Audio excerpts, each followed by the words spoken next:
Bem-vindas, vamos ver se entrou agora o Face. Deixa eu ver aqui o que houve. Agora sim. O pessoal do Face também deu uma travada aí, mas entrou. Então vamos falar sobre o futuro. Andréia, Messias, Cláudia, Valéria, dá um tempinho para vocês entrarem. Sueli, tá dando para ouvir bem quem está no Face aí, tudo bem? Maria de Lourdes, Rosana, legal, sejam bem-vindos, bem-vindas. Tema difícil, né? Falar de futuro, as pessoas estão tão angustiadas, ansiosas.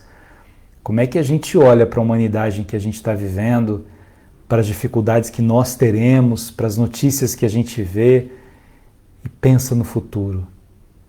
Como é que vai ser o nosso futuro, né? Eu fui um dos que lutou bastante para adiar o Enem, né? Com a palavra, com textos, e eu estava muito angustiado de ver esses alunos de escola pública, muitos deles sem aula, a maior parte, né? Sem aula pelo Brasil, sem condições de se preparar, com medo do futuro, com medo de não estar preparado, com medo de fazer uma avaliação, com medo de não dar certo. O futuro é isso, o futuro é um lugar incerto, eu não conheço o futuro. E por isso eu fico com medo do futuro. É normal que eu tenha medo, né? A gente já refletiu sobre o medo na filosofia, e o medo ele ocupa um lugar fundamental dentro da gente. A gente tem medo de dar errado, a gente tem medo de não ser amado, a gente tem medo de falar, a gente tem medo de ficar sozinho, a gente tem um monte de medo, cada um tem os seus medos. E é um pouco normal ter medo do futuro, porque o futuro é o desconhecido. Eu não sei o que vai ser de mim no futuro. Eu não sei o que vai ser a humanidade no futuro. Talvez as pessoas que viveram 50 anos não imaginariam uma humanidade como nós estamos vivendo. Nós, o ano passado, não imaginávamos um futuro, esse que a gente está vivendo agora, com um vírus que parou o mundo. A gente não imaginava isso. Então é complexa essa reflexão sobre o futuro. A gente pode ir numa linha dos estoicos, que a gente já falou aqui, que são aqueles pensadores que valorizam muito o presente, não querem saber de passado nem de futuro, porque o passado ele nos escraviza, o passado ele nos deixa triste, nos traz culpa, o futuro nos traz expectativa, e a expectativa ela não é uma palavra boa, viver de expectativa é muito ruim, é muito escravizante viver de expectativa, então os estoicos vão preferir a palavra presente. Quem está acompanhando o curso todo lembra de uma frase que é colocada contemporaneamente, mas que a origem dela está em Sêneca, que diz: espera menos e ama mais. Espera menos e ama mais. Essa é a receita que os estoicos têm sobre o futuro. Mas eu queria pegar uma reflexão de um pensador muito importante na história da filosofia, chamado Immanuel Kant, que ele faz uma divisão da sua ética em dois aspectos do seu imperativo, como ele chama, né? Um ele chama de categórico e outro ele chama de hipotético. Parece uma coisa difícil, mas é fácil de entender. O que é esse imperativo categórico do Kant? Kant, ele gostaria que as pessoas fizessem as coisas pelas coisas, não por ganhar alguma coisa por estar fazendo aquilo que ele está fazendo. Isso é o categórico. Categoricamente eu faço isso por acreditar, não por esperar uma recompensa, não por esperar que as pessoas vejam aquilo que eu estou fazendo. Vocês imaginem, por exemplo, Leonardo da Vinci fazendo a Mona Lisa.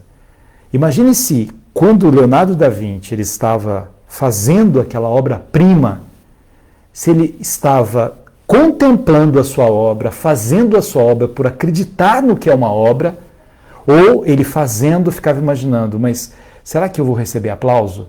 Será que as pessoas vão me dar mais dinheiro? Será que eu vou ter mais prêmios? Será que eu vou não sei o quê? Na visão de Kant, o olhar do artista para a sua obra é um olhar contemplador de tal ordem que ele é capaz de trazer à humanidade algo genial para o futuro. Mas ele vive a intensidade daquele momento, categoricamente, daquele momento. Eu faço porque eu acredito. Eu trato bem alguém porque eu acredito na beleza da gentileza. Kant é um filósofo que trabalha muito com direito também. Eu obedeço às leis não por medo de ser multado, mas por acreditar naquilo. Tudo aquilo que eu faço categoricamente. Faço acreditando. Isso é o imperativo categórico de Kant, que ele vai dizer, faça com que toda a sua ação possa se transformar numa lei universal, de tanto que você acredita naquilo que você está fazendo. Tudo bem? Aí tem o outro imperativo dele, que é o hipotético. Eu faço por uma hipótese. Eu faço porque eu quero alguma coisa em troca. Eu faço porque eu gostaria que fizessem para mim depois. Então eu vou fazer uma festa de aniversário surpresa para o amor da minha vida, para que no meu aniversário eu receba uma festa surpresa também. Então eu começo a trabalhar uma coisa que deveria ser boa, mas com uma expectativa. Eu escrevo um texto daquilo que eu acredito e coloco no Facebook, no Twitter, no Instagram, enfim. E eu faço por acreditar naquilo. Quando eu escrevo aquele texto na expectativa da quantidade de lives que eu vou ter ou de comentários que as pessoas vão fazer, eu já estou comprometendo o meu futuro. Aí eu queria entrar, saindo desses dois conceitos, que acho que foi fácil de entender. Kant é bem complexo, mas peguei uma coisa que eu acho bonita dele, né? O fazer por acreditar ou fazer por esperar algo em troca. Aí a gente cai em duas outras palavras que são muito bonitas e importantes para nós refletirmos no nosso agir no mundo. Uma é expectativa e a outra é esperança. O que é expectativa? Eu tenho a expectativa de que ao fazer isso eu ganhe aquilo. Eu tenho a expectativa de que você produza muito. Eu tenho a expectativa de que entrando nesse negócio eu troque a minha casa ou eu compre um carro. Eu tenho a expectativa que ao te encontrar você me surpreenda com... Eu tenho a expectativa... Expectativa é uma coisa que nos oprime. Porque a expectativa, ela trabalha com uma fantasia dentro da gente mesmo. E a gente sai um pouco da realidade e fica esperando alguma coisa acontecer. A expectativa, inclusive que eu tenho em relação ao outro, faz com que a minha relação com o outro seja muito problemática. Ontem a gente falou de família. E uma das coisas que mais dilaceram as famílias são as pessoas tendo expectativa nas outras pessoas da própria família. Eu tenho a expectativa de que meu filho seja perfeito. Eu tenho a expectativa de que meu filho passe nesse vestibular, né, que entre nessa universidade. Eu tenho a expectativa que a minha filha se case com uma pessoa daquela família que eu escolhi. Olha, isso é expectativa.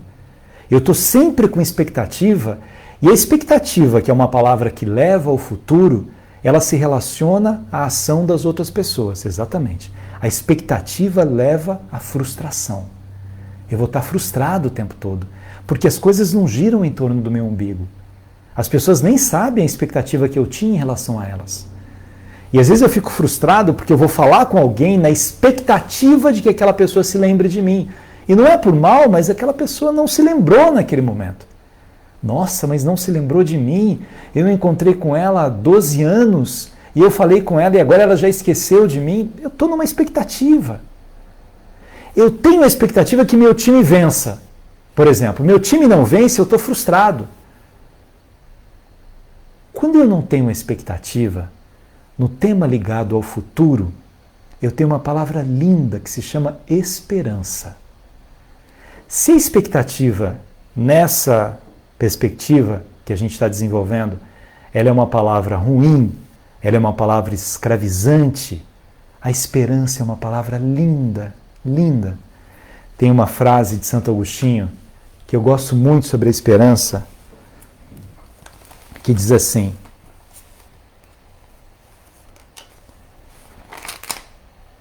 a esperança tem duas filhas lindas, a indignação e a coragem. A indignação nos ensina a não aceitar as coisas como estão, a coragem a mudá-las. Então vejam, na expectativa, eu espero que alguma coisa aconteça, eu espero que o outro faça por mim. A esperança, na visão de Santo Agostinho, é ação. Olha aqui, A esperança tem duas filhas lindas, a indignação e a coragem. Então a indignação é olhar para aquilo que está acontecendo e falar, não, peraí, não é para acontecer isso. Não é para uma criança morrer aos 14 anos de idade, porque nós enlouquecemos a sociedade e a gente acha que vai combater a violência por meio da violência. Eu fico indignado com isso. Eu estou vendo uma live lá sobre exploração sexual de crianças e eu fico indignado com isso. Olha, a primeira filha da esperança é a indignação. Eu vejo como é que a pobreza se multiplica, eu vejo a arrogância das pessoas, eu vejo a soberba, eu vejo como as crianças estão sendo criadas e eu fico indignado. Primeira filha da esperança. E a segunda filha é a coragem. Aí eu pergunto para mim mesmo, e o que eu posso fazer para mudar isso para o futuro? Então aqui tem uma coisa bonita, que eu saio da expectativa. Minha gente, a expectativa só traz coisa ruim. Esperar que o outro faça, esperar que isso aconteça, faça o que estiver ao seu alcance. Paulo Freire até gostava de brincar com a palavra esperança, por esperançar. O esperar, né, a esperança de esperar, podia ser uma atividade passiva, o esperançar é algo ativo. Eu vou em busca daquilo.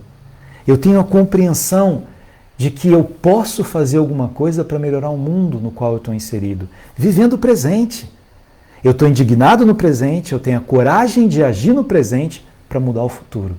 Então eu não estou na expectativa de que o futuro é isso ou aquilo, eu estou semeando. Eu estou semeando a minha parte na construção do mundo. Eu estou fazendo o que eu posso fazer. Eu amo Guimarães Rosa. É um dos meus autores favoritos. E o meu livro Grande Sertão Veredas, ele é todo grifado, porque, olha, quem não leu Guimarães Rosa, leia Guimarães Rosa, leia, grife, aprenda com Guimarães Rosa. É impressionante as coisas que ele dizia. E ele fala algumas coisas muito bonitas sobre a travessia, né? Como é que está a nossa vida? Se a gente está falando de futuro, mas como é que eu chego no futuro? Então, essa frase é muito famosa dele, né? O real não está no início nem no fim, ele se mostra para a gente no meio da travessia, que mostra que mesmo que a gente esteja indo em direção ao futuro, eu preciso viver a beleza daquele presente. Imagine que você está numa viagem, né? De trem, de ônibus, de carro, e você vai chegar num lugar que você quer muito chegar.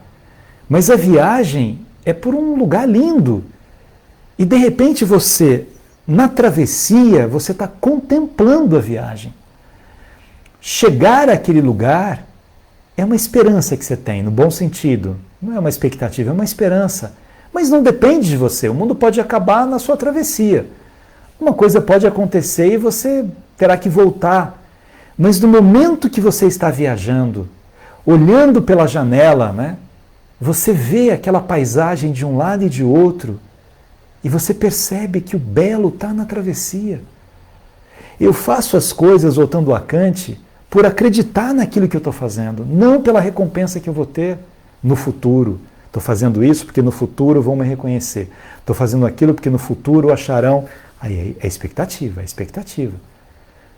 Até para a gente arrumar um amor. Quando você vai numa festa ou num encontro de amigos totalmente sem expectativa, às vezes você acaba conhecendo uma pessoa incrível.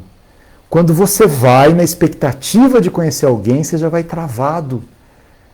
Porque você coloca a melhor roupa, você vai, você pensa, você quer saber, aí você chega, a pessoa não está te olhando. Por quê? Porque há uma tensão, há uma distopia, uma inversão da realidade na sua mente, e você está naquela expectativa. Vai com esperança, não vai com expectativa. Mas eu peguei outras frases dele, do Guimarães. O correr da vida embrulha tudo. A vida é assim. Esquenta, esfria, aperta e daí afrouxa, sossega e depois desinquieta. O que ela quer da gente é coragem. A vida é assim. Não depende de mim. Algumas coisas dependem de mim. A gente falou sobre isso ontem em Epíteto. Eu preciso ter essa sabedoria para compreender as imperfeições dos outros e saber que isso não depende de mim ou que isso depende de mim. Como é que eu sei o que depende de mim e o que não depende de mim? A vida é isso. Embrulha tudo, diz ele. Esquenta, esfria, aperta, daí afrouxa, sossega, depois desinquieta. O que ela quer da gente é coragem, minha gente. Coragem. Coragem para não ter expectativa. Coragem para ter esperança. Coragem para ficar indignado com coisas que eu vejo no presente e que, se eu agir, serão diferentes. É como num lugar árido você construir árvores que vão demorar para crescer. Você tem a esperança de que elas cresçam num dia em que você talvez nem esteja aqui. Mas você fez a sua parte. Você plantou para que outras pessoas possam se encantar com a sombra daquela árvore que um dia você plantou. Se você tiver expectativa, você vai fazer coisas muito rápidas para que você tenha um retorno imediato daquilo. E aí a gente se enlouquece. E aí a gente dá o nome dessa expectativa, o outro nome disso é a ansiedade. A ansiedade é algo que me prende. Eu fico preso na resposta que eu quero ter, eu fico preso no resultado daquilo que eu estava lutando, eu fico preso. Para quê? Tenha esperança. Vamos mais de Guimarães? Vocês gostam de Guimarães? Apertou em mim aquela tristeza da pior de todas, que é a sem razão de motivo. Olha a beleza dessa filosofia aqui de Guimarães Rosa. Apertou em mim aquela tristeza da pior de todas, que é a sem razão de motivo. Isso é uma das causas mais complexas, né, da depressão. Quando você identifica a depressão, você está deprimido por alguma coisa que aconteceu, é mais fácil você trabalhar na sua depressão. Agora, quando você está triste, por isso que ele está dizendo aqui, sem razão, é que você está sem motivo de vida. Você está sem esperança. É bom que você exista sem expectativa, mas sem esperança não. Essa é uma briga que você tem que ter com você mesmo para não deixar morrer a esperança. E olha, o mundo que a gente vive pode roubar de nós a esperança.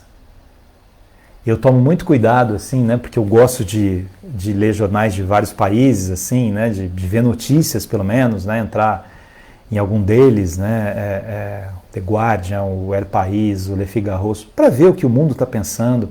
Eu gosto de ler entrevistas de outros filósofos, mas, de repente, quando você fica muito impregnado de notícias ruins, no sentido de ver a perversidade, isso faz com que a gente perca um pouco a esperança na humanidade. É bom que a gente saiba disso, né? Não dá para a gente ter uma vida totalmente desencarnada da realidade. É bom que a gente veja isso. Mas é importante que a gente dialogue isso com outras coisas, que alimentem a nossa alma. Se por um lado, algumas pessoas, elas destroem a humanidade, elas são violentas, elas são agressivas, elas são movidas por ódio, de outro lado, há muita gente plantando o amor. Há muita gente realizando ações impressionantes de cuidar das pessoas, de fortalecer a vida. Então você vê ações que você imagina, né, o quanto o homem está descendo. Lembram da aula sobre Pico della Mirandola? Eu desço, eu subo, eu desço para os abismos, ou eu subo para aquilo que me eleva. Você vê pessoas descendo, mas você vê pessoas subindo na capacidade de amar, de cuidar, de se transformar pelo outro, na bondade gratuita. Então, não dá para a gente jogar fora esse outro lado, porque senão a gente vai desacreditar totalmente da humanidade. Mais um pouquinho de Guimarães. O Senhor sabia, em toda a minha vida pensei por mim, sou nascido diferente. Eu sou, eu mesmo, divirjo de todo mundo. Eu sou quem eu sou, com as minhas esquisitices, com os meus problemas. Eu sou quem eu sou. Tem horas em que penso que a gente carecia, de repente, de acordar de alguma espécie de encanto. Isso vale nos dois sentidos. O encanto de que está tudo maravilhoso não é um bom encanto. Não é, porque a gente precisa ter olhos de poeta, mas mãos de obreiro, né? Não dá para eu ter só olhos de poeta. Eu preciso ter mãos de obreiro. Eu tenho que ser um fazedor da história se eu acredito que o futuro existe. Então, às vezes, eu tenho que acordar um pouco desse dessa visão de que tudo é lindo e maravilhoso. Não é. Mas eu também tenho que acordar de uma outra visão, né, desse encanto de estar anestesiado com os maiores problemas que giram em torno de mim e eu não consegui ter uma reflexão crítica para eles. Que encanto é esse que fizeram com as pessoas? O que aconteceu? Mas Guimarães, eu quase que nada sei, mas desconfio de muita coisa. Não é bonito isso? Tem muita coisa dele aqui, mas só mais uma que eu amo. Deus é paciência. O contrário é o diabo. Paciência. A gente já fez uma live sobre a paciência, uma das aulas, né? Quem não viu ainda, entra lá no YouTube, tem todas as aulas. As 40 e tantas, né? Hoje é 47, eu acho. Vê lá da paciência. O que é paciência? É encontrar paz no conhecimento que eu tenho. É encontrar paz na ciência que eu tenho do que está acontecendo. O olhar para frente, tem um poema da Cora Coralina também que diz assim: mais esperança nos meus passos do que tristeza nos meus ombros. Mais esperança nos meus passos do que tristeza nos meus ombros. Ó, quem gosta de anotar a frase, anota essa, da Cora Coralina. Mais esperança nos meus passos do que tristeza nos meus ombros. O futuro é isso. A gente não sabe o que vai acontecer. Santo Agostinho dizia que o futuro mora no presente, como o passado mora no presente. Eu não sei o que vai acontecer, não depende só de mim. Depende de uma série de outros fatores. Eu não domino a humanidade de tal ordem que eu conduzo a humanidade inteira. Não. Eu modestamente conduzo a minha vida com todos os percalços que a minha vida tem. Com todos os tropeços que eu terei que dar. Mas se eu quiser ter uma vida mais lúcida, com mais leveza, eu preciso tirar de mim essas expectativas. Quando eu trabalho num lugar com expectativa de virar diretor daquele lugar, eu não vivo o momento que eu estou vivendo, que poderia ser profundamente prazeroso e de muito aprendizado para mim. É um político, às vezes, que se candidata para um cargo, ele ganha naquele cargo, ele já quer ir para outro cargo, e ele não gosta de nada do que ele está vivendo porque ele quer ir no outro. Acabei de mudar para um apartamento, aí eu fui no meu vizinho, que é 2 prédios depois do meu, e achei o dele mais bonito, mas eu mudei nesse na expectativa de que... Para com essa expectativa. Vive o momento presente, celebra o momento presente. Olha aí, imperativo categórico de Kant. Faz pela beleza de estar fazendo. Imagine Beethoven compondo a 9ª Sinfonia, imaginando o que as pessoas diriam da 9ª Sinfonia, se ele faria sucesso ou não, se ele seria mais famoso que os que vieram. Não, no momento que ele está compondo a 9ª Sinfonia, ele é inteiro na composição da sua obra. Ele é inteiro naquilo que ele faz. Bach ia para uma igreja compor. Bach teve, se não me engano, 20 filhos em 2 casamentos. E era muita criança, dizia ele passava um frio enorme para ficar no órgão de uma igreja compondo as maravilhas que ele compôs. Mas no momento presente. Bach iluminou o futuro, mas sem pensar nisso. Ele pensava no que ele estava fazendo naquele momento. Guimarães Rosa iluminou a língua sem pensar nisso. Quando ele escrevia, era o momento presente que havia dentro dele. Era essa indignação. Um escritor se alimenta de indignação e de coragem. Essas 2 palavras que Santo Agostinho usa, né? Eu escrevo porque eu fico indignado com algumas coisas. Mesmo quando a gente faz isso com leveza, por que eu estou falando tanto de expectativa, né? Fui pegar um autor que fala sobre expectativa, porque naturalmente eu também tenho expectativas, eu conheço pessoas que têm expectativas, e eu fico às vezes indignado comigo mesmo e falo assim: Gabriel, para com isso. Deixa fluir. Eu, quando lancei os primeiros livros, né, era muito interessante, porque eu entrava numa livraria, nossa, como eu queria achar um livro meu. Se eu tinha 14 anos de idade, 12 anos foi o primeiro livro, né, com 14, 15, eu entrava numa... Nossa, quando eu achava o livro, eu ficava numa felicidade, quando eu não achava o livro... Mas eu tinha 15 anos. O tempo vai trazendo uma maturidade para a gente. E hoje talvez a preocupação maior que eu tenha é que aquelas ideias, elas de alguma maneira fiquem, né, no artigo, no livro, na fala. Fico feliz quando eu vejo lá a quantidade de mensagem no Face, fico vendo quantas pessoas visualizaram depois, 200 mil pessoas, tal. Falo, nossa, meu Deus, que responsabilidade. Claro que é bom, mas a gente não tem que fazer esperando isso. Se vier, ótimo. Eu tenho que fazer aquilo que eu acredito, dizia Kant, até na obediência das leis. Eu tenho que fazer aquilo que é fundamental para o meu existir. Se eu ficar fazendo por causa de uma coisa, eu perco a beleza de uma outra palavra chamada autenticidade. Eu deixo de ser autêntico. Então, minha gente, eu sei que o futuro dá medo, eu sei que o momento que a gente está vivendo não é um momento simples nas nossas vidas, eu sei que muita gente que está me acompanhando agora está sem emprego, está meio angustiado com isso, está imaginando como é que vai pagar a conta.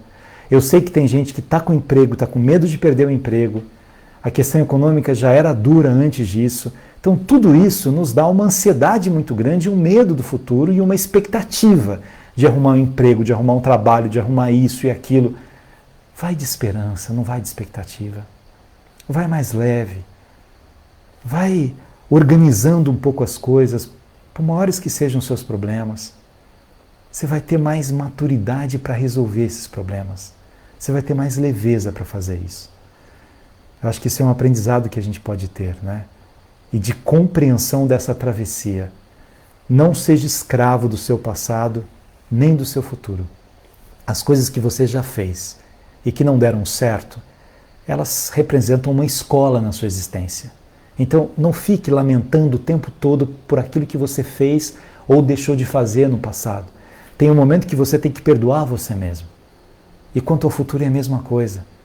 Não faça com que a expectativa te coloque numa prisão.